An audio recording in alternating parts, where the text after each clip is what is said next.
Namar ba kinong yalam na kaliang persya ki klempoi syaka jingelang balakhot daga sorkar jela kaba menta kasngi ka khatsan tarik no pra halor banyakran ai jingmud ban penbait no ikibenta khaput hapreng ka jela Meghalaya bat ka Assam hakaba ki kunhun seng bhalang ki khli nong sensar snong ka rikhasi jaintia bat ki CEM jong ki artli ki district council ka KHEDC bat JHEDC kilapoi ban shimbenta syakate ka jingelang Henry light no tang ki nong yalam na kaliang persya ki klempoi satia syakate ka jingelang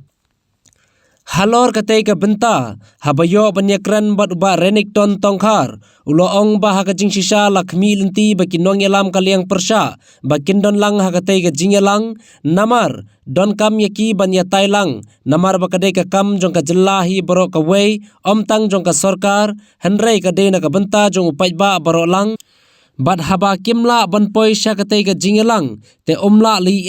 henrei ngej pat bakin priang bat menjur lang ya ki jing penbait ne karai jong ka sorkar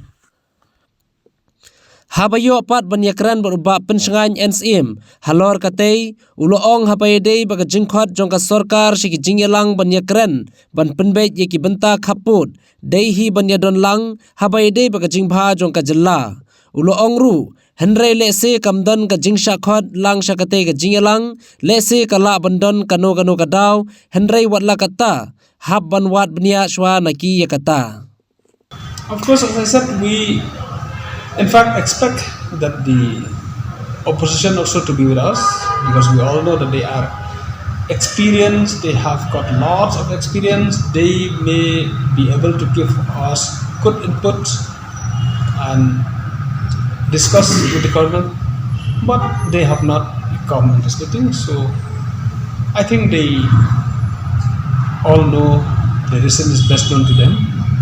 and I just wish that even though they do not come in this meeting, but they will not be the reason, or they will not be a people to unnecessarily criticize in the step taken by the government. I hope they understand the seriousness of the matter. They know that it is very serious and is very, very important, the step taken by the government. And I wish they will cooperate. And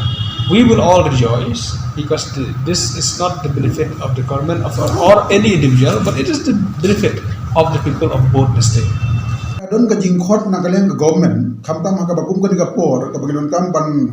onra ka solution ka jini ka boundary maso ide ban